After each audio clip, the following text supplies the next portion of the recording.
दिल्ली प्रदूषण नियंत्रण समिति (डीपीसीसी) ने शहर में गौशालाओं और डेयरी फार्मों को 15 दिनों के भीतर प्रदूषण नियंत्रण सहमति प्राप्त करने का निर्देश दिया है। डीपीसीसी ने निर्देशों का पालन नहीं करने पर कड़ी कार्रवाई की चेतावनी भी दी है। डीपीसीसी ने रविवार को एक सार्वजनिक नोटिस जारी कर दिल्ली में 15 या उससे अधिक मवेशियों वाली सभी गौशालाओं और डेयरी फार्मों तथा डेयरी कॉलोनियों में संचालित सभी डेयरियों को जल प्रदूषण निवारण एवं नियंत्रण अधिनियम 1974 और वायु प्रदूषण निवारण एवं नियंत्रण अधिनियम 1981 के तहत अनिवार्य सहमति के लिए आवेदन करने का निर्देश दिया। इसे लेकर हमने गाजीपुर डेयरी फार्म की प्रधान से बात की तो प्रधान का कहना था कि डीपीसीसी बिना बात के नोटिस लगा रही है, उन्हें डेयरी में खुद आकर देखना चाहिए कि यहाँ पॉल्यूशन है या नहीं। वो तो हमने दे दिया वहाँ लिख करके, जो हम सरकार ने बसाया मास्टर प्लान के तहत हम बसे हुए हैं, वो सरकार के हम लीगल डेयरी वाले हैं, इनलीगल वाले नहीं हैं। अब सरकार ने जिस तरह से बसाया आपातकाल में, उस तरह से हम रह रहे हैं। डीपीसीसी अपने ऑर्डर निकालने से पहले कमरे गिरवान में झांके, जो हमारा गोबर गैस प्लांट बनाया था सरकार ने, वो क्यों तोड़ा? वो गोबर गैस प्लांट सरकार बना दे, सरकार गोबर ले ले। आजकल गोबर की तो बड़ी पूछ हो रही है, विदेशों में भी हो रही है। अब तो अरब कंट्री में गोबर ले जा रहा है भारत से। ये गोबर के बिना कुछ क्या सौंदर्यकरण रह जाएगा? एनजीटी ग्रीन ट्रिब्यूनल क्यों कहा गया उसे? गोबर का खाद जाता है पेड़ों में, पार्कों में जाता है, जब हरी भरी हरियाली होती है। गोबर प्रदूषण नहीं है, प्रदूषण के दिमागों में भरा पड़ा है इन अधिकारियों के, नेताओं के में।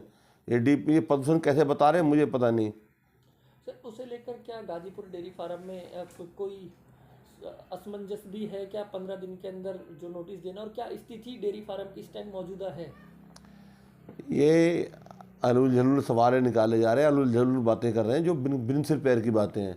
रूटीन पे होगा, एसी में बैठने से कोई नहीं है यहाँ पर। तो खुद डीपीसीसी के जो मंत्री खुद यहाँ विजिट कर गए हैं। यहाँ 5 विधायक से विजिट कर गए, सारे डिपार्टमेंट, सारे मशीनरी कर गई थी, उन्हें कोई प्रदूषण नहीं है।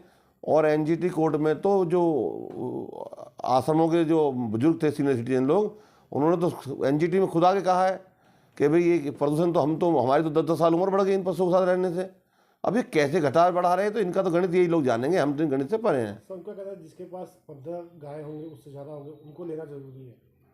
14 भैंस गाय पे बोल रहे हैं। कृष्ण जी पे तो 9 लाख गाय थी। इनके दिमागों में है प्रदूषण, इनके दिमागों में सोचे उद्योगपति प्रदूषण कर रहे हैं, इतनी गाड़ियाँ प्रदूषण कर रही हैं या गाय भैंस कर रही हैं। ऐसे ही गंदा सवाल हमसे पूछा गया था एनजीटी में। उन्होंने कहा कि वहाँ पे जो गाय ये ओजोन परत खुल रही है, वैसे गाय मुँह घुमाती है ना गोल गोल, उससे खुल रही है ओजोन परत।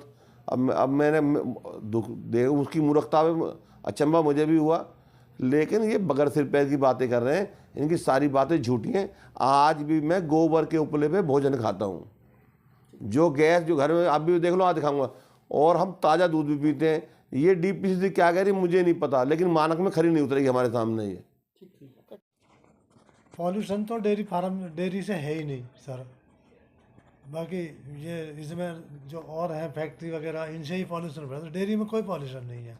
हमें भी इस काम को करते 70 वर्ष हो चुके हैं, लेकिन हमें तो कभी कोई ऐसी बीमारी कभी कोई ऐसी लगी नहीं थी। और तो पॉल्यूशन तो इसमें है ही नहीं। ये तो बड़े लोगों की जो वो हैं, जो फैक्ट्री एक्ट्रीन से वो कारण है जी। इस नोटिस का किस तरीके से जवाब देगा? क्या कुछ यूनियन की तरफ से रहेगा सर? यूनियन की तरफ से तो अभी तो कुछ है नहीं जी इसके बारे में। पहले भी कोई ऐसे डीपीसीसी का कोई लाइसेंस की कोई ज़रूरत नहीं थी जी। और जहाँ ये है कि ज़्यादा भैंस है, जहाँ वो कम हो सकती है, बस इतना ही हो सकता है। पहले तो जो डीपीसीसी कह रही है, डीपीसीसी वो कह रही है जो एनजीओ कह रही है। जो ये उद्योगपति हैं, जो ये दूध के प्लांट चला रहे हैं, जैसे अमूल हुआ और मदर डेयरी हो, ये किसानों का जो दूध का व्यवसाय है इसे ख़त्म करना चाहते हैं। इन किसानों को बेरोजगार करना चाहते हैं। किसान की इतनी वो नहीं है कि वो डीपीसी से भी लाइसेंस ले और वो एमसीडी से भी ले, 4-4 लाइसेंस ले। ये उद्योगपति थोड़ी हैं। ये तो अपनी जीविका चला रहे हैं, पशुपालक हैं। ये फैक्ट्री तो चला नहीं रहे।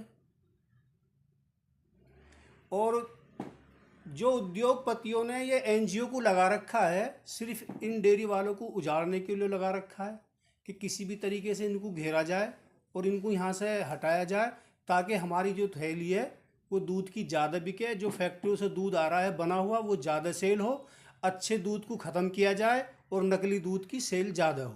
सर यहाँ प्रदूषण का क्या कुछ रीज़न है जिसे लेकर ये नोटिस लगाएं? क्या लगता है आपको कि क्या सोर्स प्रदूषण की दिखती है उन्हें आपको? देखिए, पहले तो अब से हम पहले से पुरखों से देखते हुए आ रहे हैं, जबकि गाय भैंस में प्रदूषण होता ही नहीं। आप जाकर देहात में पता करो, जो लेपा लगता है ना वो गोबर का ही लगता है। जो सहन होते हैं गांव के अंदर, घर को जो सहन होता है उसमें भी जो पुताई होती है, लिपाई होती है, तो गोबर डाल के पुताई की जाती है, लिपाई। और अभी भी देखो कोरोना आया है, हमारे यहाँ एक भी डेथ नहीं है। 10 डेयरी फार्म में आप कहीं पता कर लो, अगर एक भी डेथ हुई हो, कोई प्रदूषण नहीं है। ये तो सिर्फ इनका बनाया हुआ कि इससे प्रदूषण होता है, इससे ये होता है, वो होता है। प्रदूषण होता है इन फैक्ट्रियों से, जो जहरीले केमिकल लग के जो प्रदूषण कर रहे हैं वो है। खबरों के ताज़ा अपडेट के लिए चैनल को लाइक, शेयर और सब्सक्राइब करना ना भूलें।